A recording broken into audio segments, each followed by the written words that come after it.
Well, the typhoon, of course, has now hit, and to find out its impact, let's go straight to our Beijing correspondent, Henry Morton, who joins us on the line.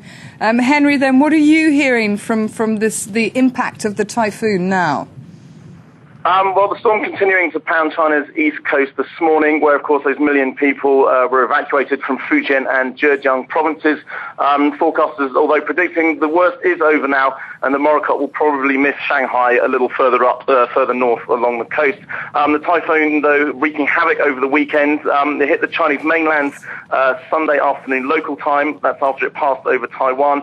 Therefore, the Taiwanese now facing a major cleanup operation. As you heard, there 250 centimetres of rain dumped in some parts of the island, triggering the worst flooding the territory has seen in decades. Floodwaters more than 2 metres high reported in some areas.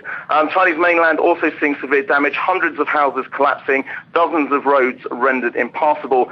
More than 16,000 hectares of land are now said to be underwater. The government looking at a major bill for the cleanup operation, looking at something in the region of $1 billion for this particular storm. Okay, now Henry, just briefly for us, how equipped, how prepared are the Chinese authorities for this typhoon? Because obviously tropical storms regularly hit China.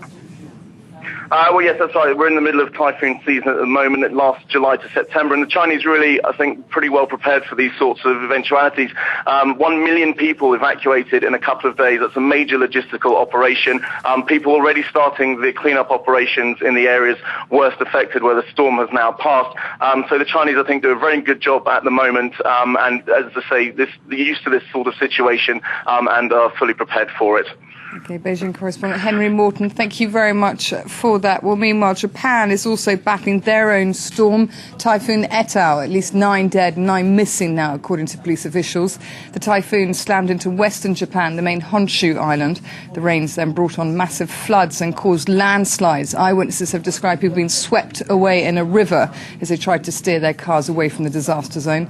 Over 2,000 people have been evacuated from their homes there, ordered to seek refuge in schools. Now, Typhoon Etau, incidentally, is heading north. A weather warning has been issued for those in the east of the country.